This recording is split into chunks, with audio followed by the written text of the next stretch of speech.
नमस्कार, ग्लोबल न्यूजमा स्वागत छ। म उषा काफले।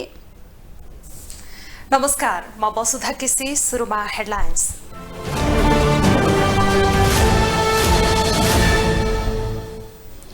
अमेरिकी सहायक विदेश मन्त्री लु फेरि आइपुगे काठमाडौँ। 2 दिन राजनीतिक तथा कूटनीतिक भेटघाटमा व्यस्त रहने। नागरिकता सम्बन्धी विधेयक राष्ट्रिय सभाबाट पनि पारित। अब राष्ट्रपतिले प्रमाणीकरण गरेपछि ऐन बन्ने।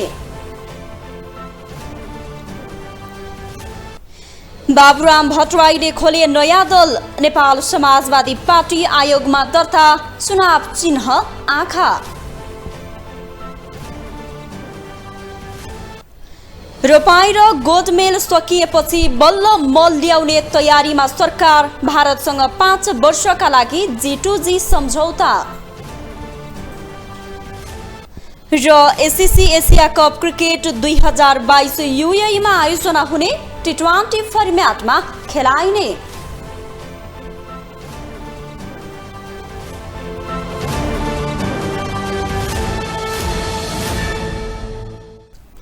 अमेरिकी सहायक विदेश मन्त्री डोनाल्ड लु काठमाडौँ आइपुग्नु भएको छ। दक्षिण तथा मध्य एसियाली मामिला सम्बन्धी सहायक विदेश मन्त्री लु आज अपराह्न काठमाडौँ आइपुग्नु भएको हो। नयाँ दिल्ली हुँदै काठमाडौँ आइपुगेका लुले प्रधानमन्त्री शेरबहादुर देउवा र परराष्ट्र मन्त्री नारायण खड्कालाई भेट्ने तय भएको बताइएको छ। यता नेपाल स्थित अमेरिकी दूतावासले लुको नेपाल भ्रमण नियमित भएको जनाएको छ। यसअघि गत वर्ष 1 मङ्सिरमा अमेरिकी सहयोग परियोजना मिलेनियम च्यालेन्ज कर्पोरेसन MCC लाई सदनबाट पारित गराउने विषयलाई लिएर नेपाल भ्रमणमा आएका अमेरिकी सहायक विदेश मन्त्री डोनाल्ड लु पुनः नेपाल आएका छन्। नेपालले SPP मा सहभागी नहुने निर्णय गरेपछि अमेरिकी उच्च अधिकारीको यो पहिलो भ्रमण हो। लु यसअघि समसामयिक विश्व मामिला MCC सहित नेपाल अमेरिकी सम्बन्धका विषयमा छलफलका लागि नेपाल आएका थिए।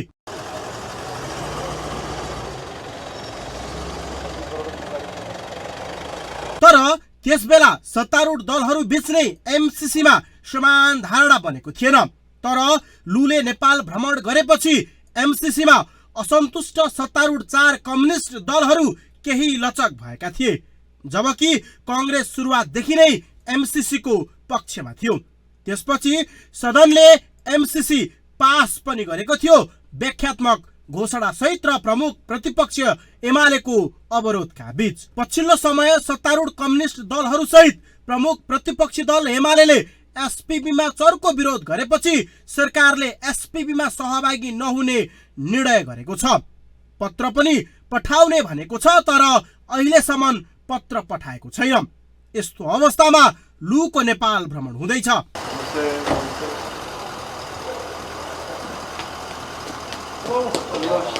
यसअघि MCC मा सत्तारूढ दलहरूबीच समान धारणा नहुँदा नेपाल आएका लु र त्यसपछि MCC पास भएको अवस्था र अहिले SPP मा पनि त्यस्तै अवस्था हुँदा लुको भ्रमण हुँदै गर्दा लुको भ्रमणलाई निकै चासोपूर्वक हेरिएको छ। कतै SPP मा पनि समान धारणा सत्तारूढ दलहरूबीच बनाउने उद्देश्य सहित लु नेपाल आएका त होइनन्।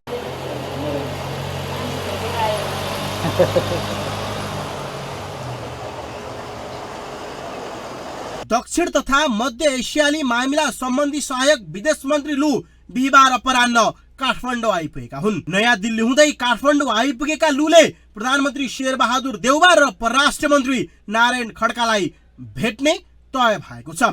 त्यस्तै नेपाल स्थित अमेरिकी दूतावासले लुको नेपाल भ्रमण नियमित भएको जनाएको छ।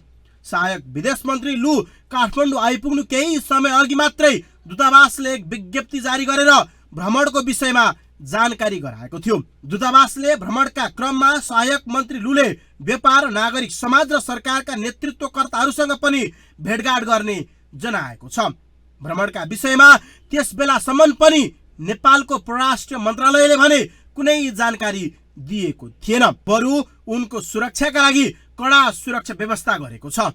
क्यामेरामा विजय ठकुराठीका साथमा विकास आचार्य, काठमाडौँ। नागरिकता विधेयक राष्ट्रिय सभाबाट पनि पारित भएको छ।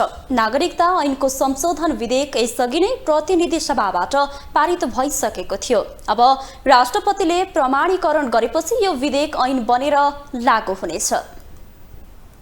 गएको शुक्रबार प्रतिनिधि सभाबाट पारित भएको नागरिकता विधेयक राष्ट्रिय सभाबाट पनि पारित भएको छ। बिहीबार बसेको राष्ट्रिय सभाको बैठकले प्रतिनिधि सभाबाट पारित भएर आएको विधेयक बहुमतले पारित गरेको हो। गृहमन्त्री बालकृष्ण खाँडले नागरिकता ऐनको संशोधन विधेयक पारित गर्ने प्रस्ताव राष्ट्रिय सभामा गरेका थिए। यो नागरिकता विधेयकका कतिपय अन्तर्वस्तुमा राजनीतिक दलहरूको बीचमा सहमति पनि भएको छ, तर केही विषयमा अहिले पनि सहमति हुन सकेका छैन। यस पटकको विधेयकमा सत्तासीन घटकभित्र भएको सहमति र प्रतिपक्षका नेताहरूसँग पनि बारम्बारको संवादपछि नै प्रस्तुत विधेयकलाई हामीले अगाडि बढाएको हो। दुवै सदनबाट पारित भएको विधेयक राष्ट्रपतिले प्रमाणीकरण गरेपछि मात्रै लागू हुनेछ। विधेयक पारितका लागि दुवै सदनमा दफावार छलफल भएको थियो। विधेयकमा अरू सबै प्रावधान सर्वसम्मत भए पनि विदेशी महिलालाई नागरिकता प्रदान गर्ने र वंशजका आधारमा नागरिकता दिने कुरामा विमति भएको थियो, जसको सत्तारूढ दलका सांसद र प्रमुख प्रतिपक्षी दलका सांसदले चर्को विरोध गरेका थिए। जन्मसिद्ध आधारमा नागरिकता पाएका छोराछोरीहरूको जो गृह मन्त्रालयको रिपोर्ट अनुसार 6-7 लाखको सङ्ख्यामा रहेका अनागरिकहरूले नागरिक पाउने स्थिति जे सिर्जना हुन्छ, यसले यो पनि अर्को महत्त्वपूर्ण हो। यसले सकारात्मक छ। यो र लैङ्गिक हिसाबले चाहिँ नागरिकता पाउने व्यवस्था चाहिँ अदालतले सम्बोधन गर्छ। अनि कानुन नबनेको कारणले भनेर चाहिँ अप्ठ्यारो पारिराख्दाखेरि चाहिँ केही मान्छेहरू नागरिकता नपाएर केही चाहिँ जम्मा भइरहेको अवस्था थियो र त्यसैले चाहिँ नागरिकता आउनुपर्छ, नागरिकता विधेयक आउनुपर्छ भन्दै गर्दाखेरि पछि त्यसलाई चाहिँ अप्ठ्यारो र सङ्कुचित गरिँदै लगियो र यो 3.5 वर्ष 3 वर्षसम्म चाहिँ यो प्रतीक्षित भएर बस्यो र त्यसमा थुप्रै समस्याहरू सिर्जना भए। यो अत्यन्त संविधान अनुकूल छ। मैले अस्ति पनि भनेको थिएँ, संविधान भन्दा 1 इन्च पनि 1 लाइन पनि दायाँ बायाँ अगाडि पछाडि कतै छैन। संविधानको मर्म, संविधानको प्रबन्ध अनुसार यो 3टै कुरा आएको छ। त्यसकारणले यसलाई म समर्थन गर्न चाहन्छु, स्वागत गर्न चाहन्छु। यसअघि नागरिकता सम्बन्धी विधेयक संसदमा 2075 साउन 4 गते दर्ता गरिएको थियो, जुन विधेयकलाई प्रतिनिधि सभाको राज्य व्यवस्था समितिले 2077 साल असार 7 गते बहुमतले पारित गरेको थियो। तर सरकारले त्यो विधेयक फिर्ता लिएर नयाँ विधेयक संसदमा दर्ता गरेको थियो। विरोधका बीच दुवै सदनबाट नागरिकता विधेयक पारित भएपछि अब विधेयक प्रमाणीकरणका लागि राष्ट्रपति समक्ष जानेछ र राष्ट्रपतिले प्रमाणीकरण गरेपछि कानुनी रूपमा मान्यता पाउनेछ। तर यति धेरै विवाद भएको विधेयकमा राष्ट्रपतिले के गर्लिन् त्यो भने हेर्न बाँकी छ। ग्लोबल टेलिभिजनका लागि विनोद विक्रम भण्डारी, काठमाडौँ।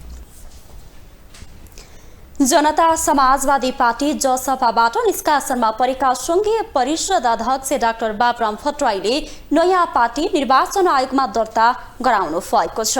भट्टराईले निर्वाचन आयोगमा आज नेपाल समाजवादी पार्टी दर्ता गराउनु भएको हो। पार्टीको चुनाव चिन्ह आँखा रहेको छ, जुन भट्टराई नेतृत्वकै तत्कालीन नयाँ शक्ति पार्टीको चुनाव चिन्ह हो। आयोगमा यसअघि समावेशी लोकतान्त्रिक पार्टी दर्ता भएको थियो। यो पार्टीको विधान परिवर्तन गरेर नेपाल समाजवादी पार्टी दर्ता गरिएको भट्टराईका स्वकीय सचिव रमेश पोखरेलले जानकारी दिनुभयो। पार्टीमा विवाद हुने बित्तिकै निर्वाचन आयोगमा समावेशी लोकतान्त्रिक पार्टी दर्ता गरिएको थियो।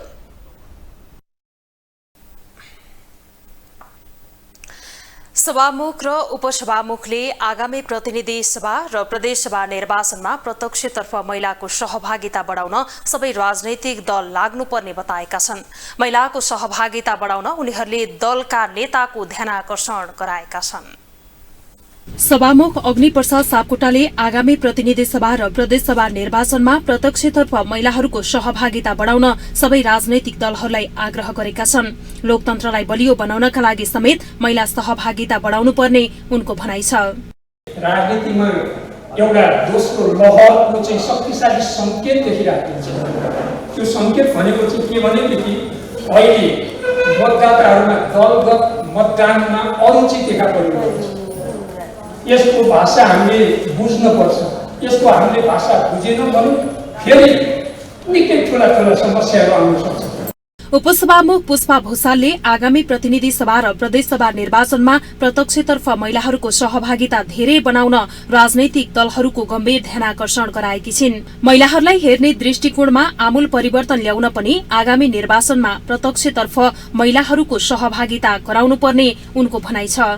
समानुपातिक निर्वाचन प्रणाली सँगसँगै प्रत्यक्ष निर्वाचन प्रणालीमा समानताको सिद्धान्तको माध्यमबाट बढीभन्दा बढी महिला नेतृत्वहरूलाई कसरी निर्वाचनमा अवसरहरू प्रदान गर्ने र समाजको मनोवैज्ञानिक दृष्टिकोणलाई परिवर्तन गरेर महिला नेतृत्व स्थापित गर्नको लागि निर्वाचन हाम्रो लागि सबभन्दा महत्त्वपूर्ण माध्यम रहेको हुनाले पनि निर्वाचन प्रणालीको बारेमा आज हामी भरपूर्ण मात्रामा यसको संवादहरू, छलफलहरू, सुझावहरू, अन्तर्क्रियाहरू गर्नेछौँ। पूर्व सभामुख ओन्सरी घरतीले भावी पुस्तालाई राजनीतिमा आकर्षित गर्नका लागि पनि राजनैतिक दलहरूले महिलालाई प्रत्यक्षतर्फको निर्वाचनमा बढ़ी सहभागिता गराउनु पर्ने बताइन्। भोलिको दिनमा हामी प्रत्यक्ष निर्वाचित भएर आउने वातावरण बनाउन सकेनौं र हाम्रो पुस्ताले यसलाई चाहिँ गायब गर्न सकेन भने भोलिको भावी पुस्ता चाहिँ प्रत्यक्ष निर्वाचनबाट नसकिने हो कि महिलाहरूले यो क्षेत्रलाई रोज्न नहुने हो कि भन्ने परिवर्तन जन्मिन सक्छ। संविधानले सबै स्थानमा महिला सहभागिताको बारेमा स्पष्ट व्यवस्था गरेको भए पनि अहिले संसदको उपस्थितिको अधिकांश हिस्सा भने समानुपातिक कोटाबाट प्रतिनिधित्व गर्छ। ग्लोबल टेलिभिजनका लागि वसुधा केसी, काठमाडौँ। प्रधानमन्त्री शेरबहादुर देउवा सहभागी एक कार्यक्रममा प्ले कार्ड देखाएर प्रदर्शन गरेपछि पक्राउ परेका 3 युवक रिहा भएको एक दिनपछि पुनः पक्राउ परेका छन्। यसपटक भने उनीहरू आपत्तिजनक अभिव्यक्ति दिएका कारण पक्राउ परेका हुन्। सञ्चार माध्यमबाट प्रधानमन्त्री प्रति आपत्तिजनक अभिव्यक्ति दिएको आधारमा प्रहरीले उनीहरूलाई पक्राउ गरेको हो। गएको सोमबार एक सार्वजनिक कार्यक्रममा प्रधानमन्त्री शेरबहादुर देउवा विरुद्ध उनके अघि प्लेकार्ड देखाएर नाराबाजी गर्ने 3 युवक दोस्रो पटक पक्राउ परेका छन्। अर्जुन पौडेल, विप्लव खड्का र सोम शर्मालाई पुनः प्रहरीले पक्राउ गरेको हो। अर्जुन राज पौडेल बुधबार राति पक्राउ परेका हुन् भने खड्का र शर्मालाई प्रहरीले बिहीबार दिउँसो माइती घरबाट पक्राउ गरेको हो।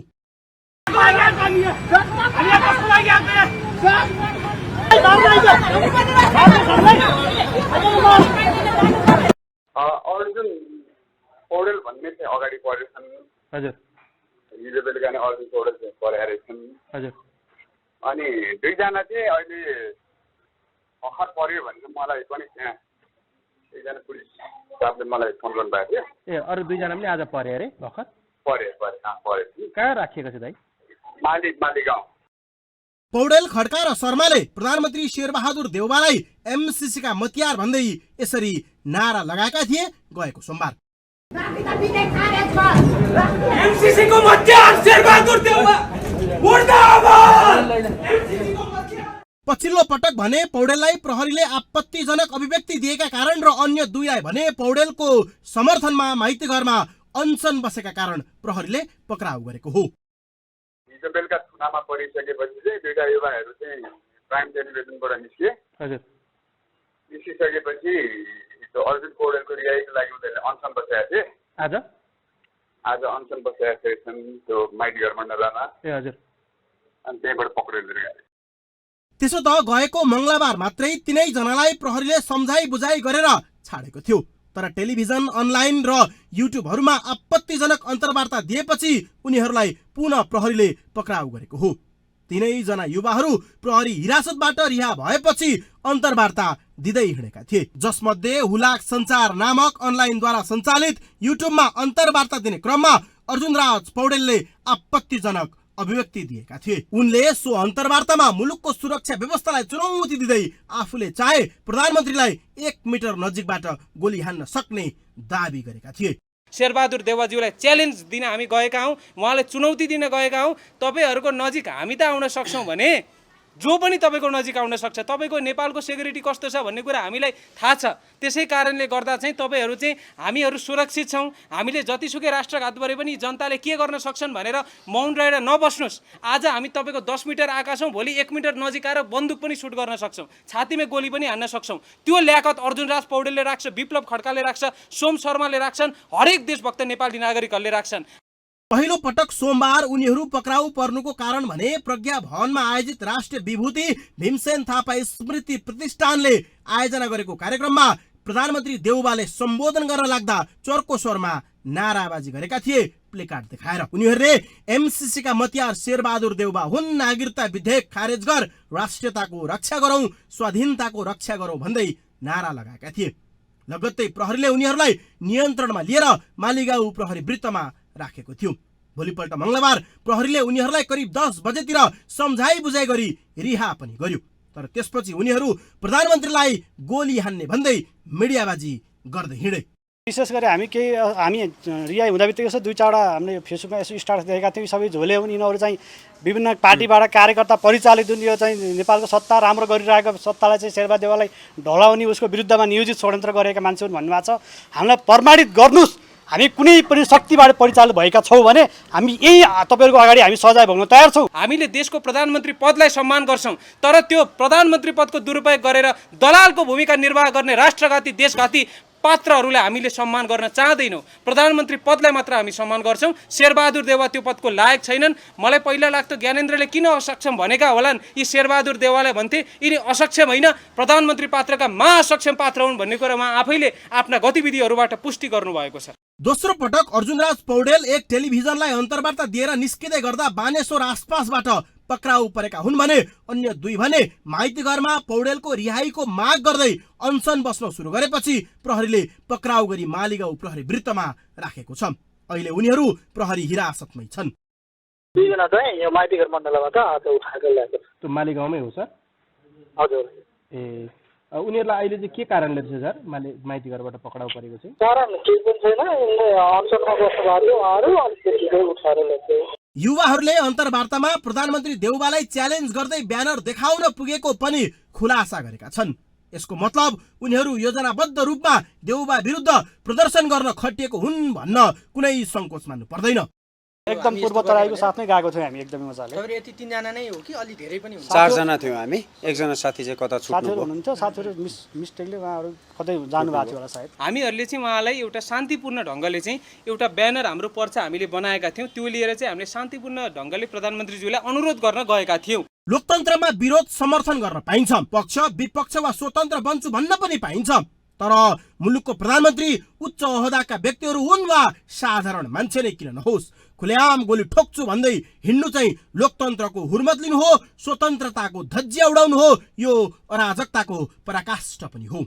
रचनात्मक ढङ्गले विरोध गर्दा पनि दलहरू र नेताहरूले घुँडा टेकेको प्रशस्त उदाहरणहरू छन्। तर त्यो र यस्तो विधि अंगीकार गरी युवाहरू गोली ठोक्ने तहसम्म कसरी पुगे? आफूहरूलाई स्वतन्त्र नागरिक बताउने ती युवाहरू के स्वतन्त्रहरूको आवाज भनेर प्रदर्शनमा उत्रिए र विरोध गर्न त्यो तहसम्म पुगे वा कसैबाट परिचालित भएर? क्यामेरामा विजय ठकुराठीका साथमा विकास आचार्य, काठमाडौँ। कृषि मन्त्रालयको तथ्याङ्क अनुसार मुलुकभर 75% रोपाइँ सकिएको छ। सरकारले उपलब्ध गराउन नसकेपछि किसानले यस वर्ष पनि मल बिनै रोपाइँ गरेका छन्। किसानले मल पाउने आशमा रोपाइँ सकेका छन्, तर सरकार भने बल्ल मल ल्याउने तयारीमा जुटेको छ। नेपालमा खेतीपातीको समयमा मलको अभाव भोग्नु नौलो विषय होइन। हरेक वर्ष जस्तै यसपटक पनि किसानले मल बिनै रोपाइँ गरेका छन्।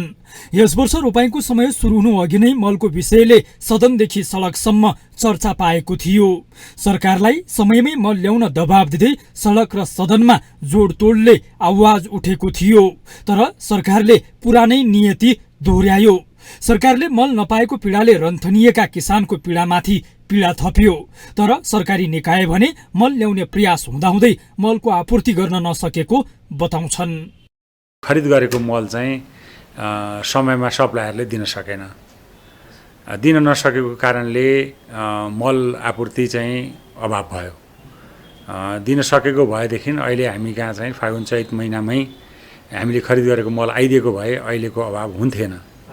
अन्तर्राष्ट्रिय स्तरमा चाहिँ नै मलको मूल्य धेरै बढ्नु र मल उत्पादक देशहरू र निर्यातक देशहरू जस्तो चाइना भए, रुस भए, चाइनाले चाहिँ आफ्नो निर्यात पोलिसीमा चाहिँ कन्ट्रोल गर्नु, बन्द गर्नु र रुस र चाहिँ युक्रेनको आदि इत्यादि यी आन्दोलन र चाहिँ एकअर्काका चाहिँ नि आक्रमण प्रत्याक्रमणका कारणले चाहिँ नि निर्यात बन्द हुनु, यी कारणहरूले गर्दाखेरि मल आयातमा प्रभाव पर्यो, जसको कारणले गर्दाखेरि चाहिँ नि यहाँ आयात भएन। रोपाईको समयमा मल ल्याउन असफल भएको सरकार अब भने मल ल्याउने तयारीमा जुटेको छ। हरेक वर्ष हुने मल अभावको समस्यालाई मध्यनजर गर्दै अब सरकारले G2G सम्झौता मार्फत मल ल्याउने तयारी गरेको हो। गत फागुनमा भारत र नेपालले G2G सम्झौता अन्तर्गत समझदारी पत्र आदान प्रदान गरेका थिए।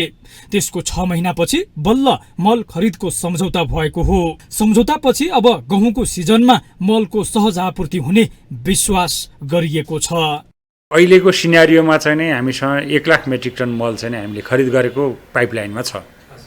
त्यो पाइपलाइनमा रहेको मध्ये 30,000 मेट्रिक टन युरिया चाहिँ हाम्रो कलकत्तामा आइसकेर हिँड्ने क्रममा रहेको छ। केही चाहिँ हाम्रो ट्रक मार्फतबाट विराटनगर आइसकेको पनि छ। अरू चाहिँ नि हामी कहाँ वीरगञ्ज नाका हुँदै भित्रिने क्रममा छ युरियाको हकमा। अहिले अब टप ड्रेसिङको बेलामा चाहिने पनि युरिया हो। त्यसपछि हामीसँग 40,000 मेट्रिक टन डिएपी र अर्को 30,000 मेट्रिक टन युरिया पनि हाम्रो चाहिँ आउने क्रममा छ। हामीले खरिद गरेका छौँ र त्यो पाइपलाइनमा रहेको छ। र अरू अब G2G को पनि मल खरिद चाहिँ नि लगभग अन्तिम चरणमा पुगेको छ। त्यो पनि मल आउँदाखेरि हामीलाई हिउँदे बालीको लागि चाहिँ मलको अभाव हुँदैन भन्नेमा हामी चाहिँ विश्वस्त छौँ। भारतबाट G2G माध्यमबाट 5 वर्षका लागि रासायनिक मल ल्याउने सम्झौता भएको हो। सम्झौता अनुसार पहिलो वर्ष 1,50,000, दोस्रो वर्ष 1,70,000, तेस्रो वर्ष 1,95,000, चौथो र पाँचौं वर्षमा 2,10,000 मेट्रिक टन मल नेपालले भारतसँग खरिद गर्न पाउने उल्लेख छ।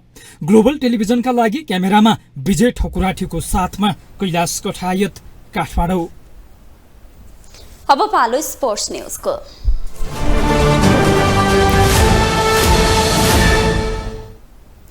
एसीसी एसिया कप क्रिकेट 2022 युएईमा आयोजना हुने भएको छ। श्रीलङ्कामा पछिल्लो समय देखिएको आर्थिक सङ्कट र नागरिकको आन्दोलनको कारण एसियन कप श्रीलङ्काबाट युएईमा सारिएको हो। श्रीलङ्का क्रिकेट बोर्ड भने एसिया कप श्रीलङ्कामै गर्ने योजनामा रहेको थियो, तर एसियन क्रिकेट काउन्सिल एसीसीले एसिया कप युएईमा गर्ने निर्णय गरेको हो। T20 फर्म्याटमा आयोजना हुने एसिया कप अगस्त 27 देखि सेप्टेम्बर 11 सम्म हुने तालिका छ।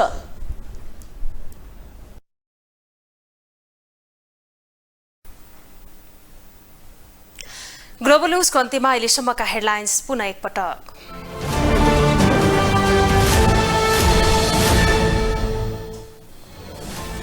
अमेरिकी सहायक विदेश मन्त्री लु फेरी आइपुगे काठमाडौँ। 2 दिन राजनैतिक तथा कूटनैतिक भेटघाटमा व्यस्त रहने। नागरिकता सम्बन्धी विधेयक राष्ट्रिय सभाबाट पनि पारित। अब राष्ट्रपतिले प्रमाणीकरण गरेपछि ऐन बन्ने।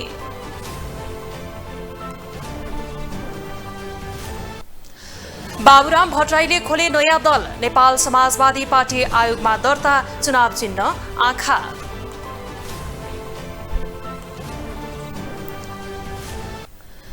रोपाई र गोडमेल सकिएपछि बल्ल मल ल्याउने तयारीमा सरकार। भारतसँग 5 वर्षका लागि G2G सम्झौता। र एसएससी एसिया कप क्रिकेट 2022 युएईमा आयोजना हुने T20 फर्म्याटमा खेलाइने।